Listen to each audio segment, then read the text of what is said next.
नमस्कार दोस्तों, 1 अक्टूबर की रात को इजराइल के आसमानों में सैकड़ों मिसाइल्स दिखती हैं जो ईरान की तरफ से छोड़ी गई थी, जो एक मौत का मंजर लेकर आ रही होती है इजराइल में। ईरान को यहाँ पर मेन निशाना बनाना था मोसाद हेडक्वार्टर, नेवातीम एयरबेस और तेलनोफ एयरबेस को। ये मिसाइल ज्यादा कुछ नहीं बिगाड़ पाती है इजराइल का, क्योंकि इजराइल के डिफेंस सिस्टम ने उन्हें आसमान में ही खत्म कर दिया था। और जो मिसाइल्स गिरी वो ज्यादा कुछ नहीं बिगाड़ पाई इजराइल का।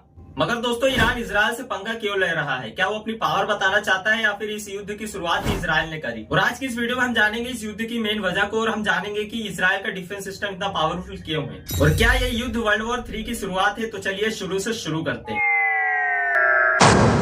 दोस्तों, इस युद्ध की शुरुआत 2024 में ही 1 अप्रैल को हुई, जहां इजराइल सीरिया में दमिश्क शहर में ईरान के वाणिज्य दूतावास पर बमबारी की, जिसमें 7 अफसरों की जानें चली गई। दोस्तों, अब आप सोच रहे होंगे वाणिज्य दूतावास है क्या? तो दोस्तों, मान लीजिए कि हमारे भारत देश में किसी और देश के आर्मी का कैंप लगा हुआ है, जहां उस देश के बड़े अफसर वहां पर काम करते हैं, तो वही है वाणिज्य दूतावास। दोस्तों, देखा जाए तो इस युद्ध की शुरुआत इजराइल नहीं करी, मगर इस युद्ध का कारण यह था कि इजराइल नहीं चाहता था कि सीरिया देश में ईरान की सेना बढ़े।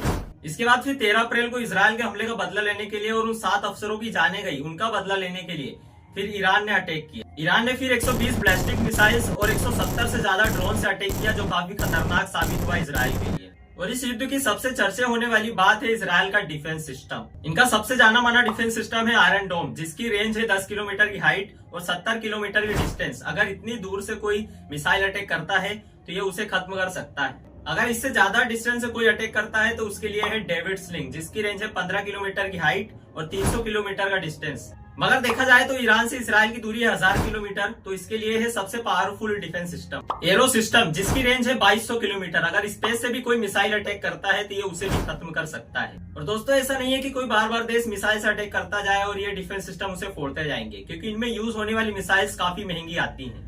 आयरन डोम डिफेंस सिस्टम में यूज होने वाली मिसाइल्स प्रत्येक मिसाइल $50,000 की पड़ती है। डेविड स्लिंग डिफेंस सिस्टम की प्रत्येक मिसाइल की कॉस्ट है $1 मिलियन। और सबसे भयंकर डिफेंस सिस्टम एरो सिस्टम में यूज होने वाली मिसाइल की कॉस्ट आती है $1 मिलियन से भी ज्यादा। आप इसी बात से अनुमान लगा सकते हैं कि जब अप्रैल में अटैक हुआ था इसराइल पर, तो इन डिफेंस सिस्टम के कारण $200 मिलियन का खर्चा आया था इसराइल को।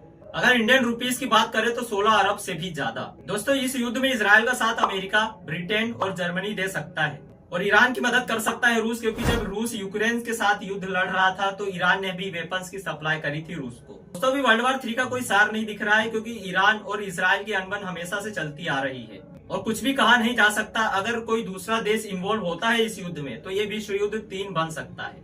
और आपकी प्रिडिक्शन क्या है हमें कमेंट में जरूर बताइएगा। आज की वीडियो में बस इतना ही, मिलता है नेक्स्ट वीडियो, तब तक के लिए जय श्री राम दोस्तों।